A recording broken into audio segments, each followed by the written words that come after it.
Assalamualaikum warahmatullahi wabarakatuh. Hai, berjumpa lagi dengan saya, Sela Gustirani dalam podcast Seksi Ansietas PDSKJI. Dan kali ini kita bakal membahas tentang kohabitasi pada remaja. Bikin cemas nggak sih? Apa itu kohabitasi? Dan topik ini akan kita bahas dengan siapa? Sudah hadir bersama kita ada Dr. Wijaya Taufik Tiji, magister kedokteran, spesialis kedokteran jiwa. Gimana kabarnya dokter? Puji Tuhan, baik dokter. Iya, jadi udah beberapa kali ya datang ke sini ya dok ya. Benar. Tapi karena selalu ada topik baru yang memang perlu selalu kita edukasikan nih dok, jadi kita undang lagi nih dok. Siap ya dokter ya. Oke dokter, tadi saya bilang nih kohabitasi, jadi mungkin tidak familiar karena pakai istilah istilah resmi ya dokter ya. Istilah resmi. Oke, boleh dokter biar semakin penasaran nih apa nih yang dimaksud dengan kohabitasi itu sendiri dokter. Mbak, kalau kita dengar tuh kohabitasi, ada ko-nya, ada habitatnya. Oke, kohabitat. Iya toh. Nah, jadi kan kata ko itu artinya bersama. Kalau habitat Tinggal. Oh, jadi tinggal bersama. Betul. Nah, jadi kohabitasi itu sebenarnya istilah yang agak resmi ya. Kalau dulu banget kita kenal istilahnya 7-Eleven. Oke. Ya, atau kumpul kebo ya. Itu mungkin yang lebih familiar ya dokter. Lebih familiar ya. Jadi tinggal bersama tanpa adanya ikatan pernikahan yang resmi, yang sah. Okay. Nah, pasangan itu kan bisa aja pasangan yang ikatannya itu hanya perjanjian. Oke. Iya. Bukan suatu pernikahan ya. Pernikahan bukan. Bisa berupa komitmen aja gitu ya dok. Komitmen aja. Oke, jadi sebenarnya praktek ini berarti udah lama ya dok ya? Sangat lama. Tapi ya seiring bertambahnya perkembangan, kayaknya nih dokter semakin memprihatinkan karena remaja nih dokter. Jadi dulu kan kayaknya kumpul kebo mungkin ada di remaja, tapi sekarang cukup menyerebak gini dokter. Gimana dokter menanggapi fenomena kohabitasi pada remaja nih dokter? Ya, jadi memang agak miris ya. Remaja-remaja tinggal bersama tanpa adanya ikatan pernikahan yang jelas ya. Nah, akhirnya ya di negara kita, di negara timur, tentu ini kan masih tabu ya dok. Sangat tabu, stigmanya masih sangat kental. Ya, laki perempuan tinggal bersama tanpa ikatan, tanpa orang lain. Apa yang terjadi ya? Iya. Nah, ini yang akhirnya membuat kita itu harus hati-hati nih, ya pada orang tua. Oke. Ya, orang tuanya harus mikir ini anaknya kalau sekolahnya jauh-jauh. Iya, anak-anak merantau nih dokter ya. Anak-anak perantau. Tinggalnya sama siapa? Ya walaupun jauh tentu harus ada pengawasan, controlling yang jelas. Iya. Apalagi sekarang kan sebenarnya alat komunikasi sudah lancar ya dok. Betul. Seharusnya kalau orang tua bisa lebih aware ya dokter ya. Karena ini dokter saya sebenarnya mau nanya, kalau orang yang mempraktekkan kohabitasi ini, remaja nih, apa beresiko tinggi nih dokter untuk perkembangan emosional, perkembangan psikologis untuk remajanya nih gimana dok? Sebelumnya barangkali dia juga sudah terpapar, terpapar dengan nih ya, lingkungan yang memang tidak nyaman bagi diri dia. Iya.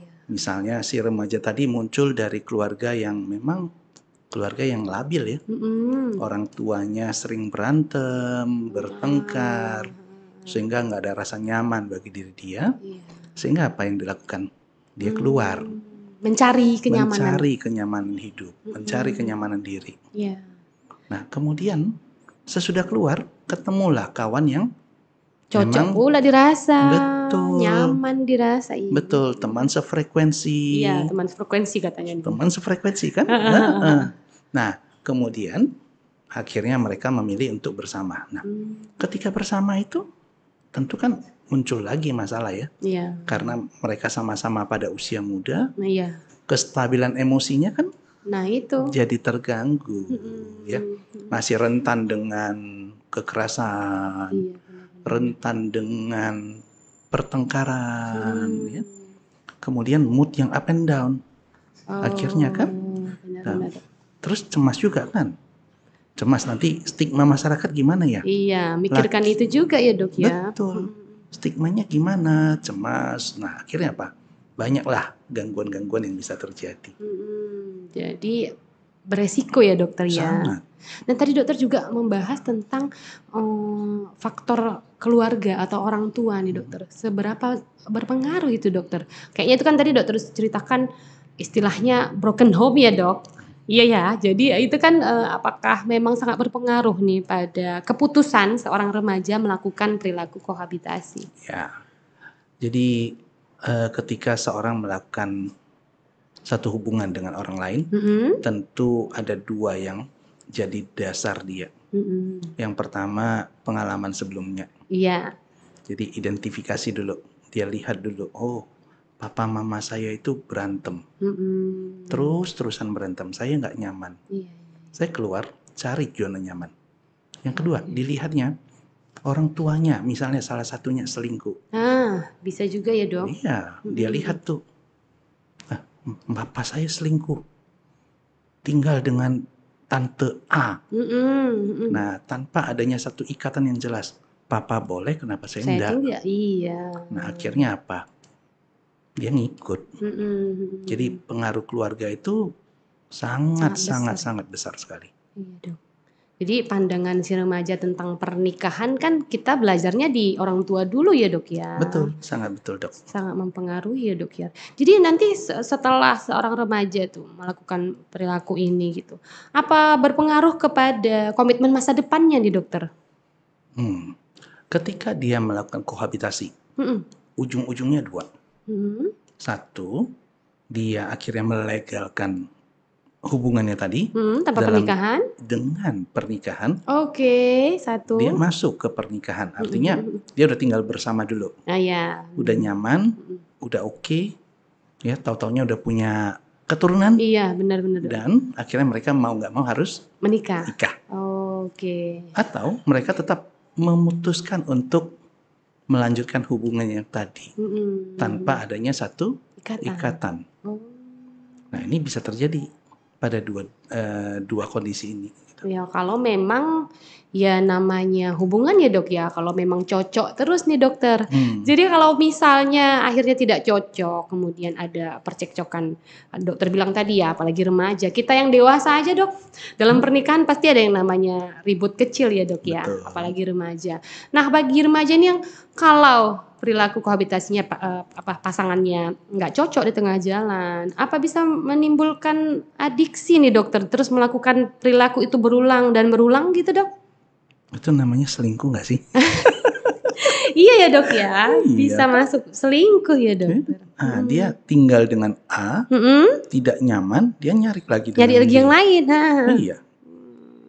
Lah nanti jadi melebar nih. Iya. Nanti kita buat lagi podcast yang lain isinya tentang yang ini gitu. Tentang yang itu bisa untuk ide judul baru nih dokter. Judul baru, tapi kita batasin dulu ya di kohabitasi. Benar-benar dokter. Karena emang dasarnya juga dia trust issue ya dok ya. Betul. Terhadap pernikahan sendiri gitu. Oke, jadi dokter kalau misalnya dokter juga bahas tadi tekanan dari dalam diri iya. Tekanan dari sosial nih dokter. Dokter tadi udah singgung sedikit ya dokter. Stigma masyarakat kita di timur, agama juga melarang, budaya juga itu seberapa besar mempengaruhi emosi seorang remaja nih dokter? Baik. Kalau misalnya nih dua orang yang tinggal bersama tanpa ikatan yang jelas, oke?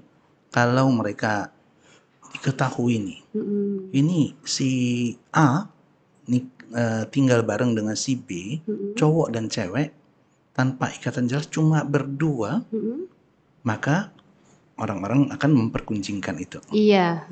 Ketika mempergunjingkan itu, apa yang terjadi? Muncullah rasa cemas dan khawatir.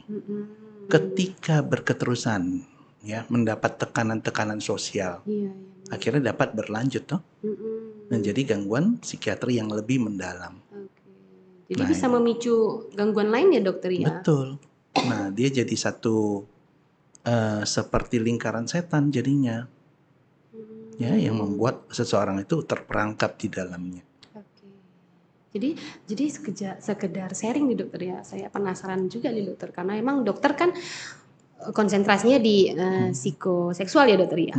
Banyak dok mengalami kasus seperti ini dokter, remaja yang karena praktek kohabitasinya jadinya ansietas kah, depresi kah, atau gimana nih dok? Kalau yang berbeda jenis mungkin tidak terlalu banyak yang datang. Oke, oh mengejutkan nih dok. Tidak terlalu banyak karena mereka malah merasa ya nyaman dengan kondisi itu. Kalau tidak nyaman ya sudah break up, sesimpel itu. Iya. Nah, namun kadang-kadang kan ada pasangan yang sesama jenis.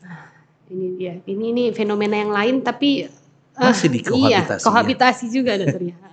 Nah, inilah yang sering datang. Dia datang baik sendiri atau bersama pasangan, ya, karena kekerasan di dalam hubungannya tersebut. Nah, akhirnya apa yang terjadi? Muncul agresivitas, muncul impulsivitas pada pelakunya, pada yang memang pasangan yang mau ditinggal atau merasa dia lebih dominan. Iya. Kemudian pada yang lebih resesif ya, lebih nerimo, jadinya lebih cemas. Ini nanti saya dipukul lagi. Nah, kemudian saya mengalami gangguan depresi katanya, seperti itu. Kalau yang seperti itu lebih sering sebenarnya. Jadi kok bisa ya dok, kenapa orang yang melakukan perilaku kohabitasi ini lebih rentan sebagai pelaku dan korban kekerasan nih dokter? Kalau yang sesama jenis. Oke. Karena untuk cari pasangan yang mau seperti itu kan bukan sesuatu pekerjaan yang mudah dan ya sangat membutuhkan keberanian yang luar biasa tuh. Lawan jenis saja pun pandangan sosial sudah buruk ya dokter ya. Konon lagi sesama jenis ya dok. Jadi semakin berat juga ya yang mau diperbaiki nih dokter. Banyak yang harus kita kaji dan kelola. Iya. Jadi mungkin sebenarnya saya pikir satu podcast ini nggak cukup nih dokter ya, karena sebenarnya banyak cabang-cabang melebar nih dokter. Jadi sebenarnya kalau tadi kembali lagi dokter, tadi kita sudah cerita kohabitasi, pelakunya, terus resiko-resikonya. Sejauh mana nih dokter peran keluarga untuk mencegah dan kalau sudah terjadi untuk menarik kembali nih dokter? Iya. Jadi peran keluarga itu sangat besar karena keluarga adalah cermin bagi remaja ya untuk melangkah ke depannya. Nah, keharmonisan rumah tangga, bagaimana orang tua menjaga keluarga yang stabil, tentunya ini yang akan ditiru oleh anak remaja. Kemudian kalau memang sudah terlanjur nih anaknya melakukan kohabitasi, gimana dok? Tentu harus dilegalkan, Mbak ya. Baiknya ya dok. Bagaimana mereka meyakinkan pasangan yang tadi untuk memang betul-betul berada pada hubungan yang benar. Berkomitmen secara sah gitu. Betul. Ya. Jadi baiknya memang ini perbuatannya harus dipertanggungjawabkan gitu ya dok. Betul. Seperti pada podcast yang sebelumnya kalau orang jatuh cinta itu kan ada 3 itu, ada keintiman, ada hasrat bersama. Jangan lupa komitmennya juga harus ada ya dok ya. Betul. Ada ketiganya makanya jadi ya hubungannya dok. Betul. Oke, jadi remaja harus tahu juga sebenarnya inti dari love itu sendiri ya dok ya. Tanpa komitmen apalah jadinya. Jadi kohabitasi. Benar. Iya benar-benar. Tinggal intimasi sama hasratnya dok. Betul. Oke.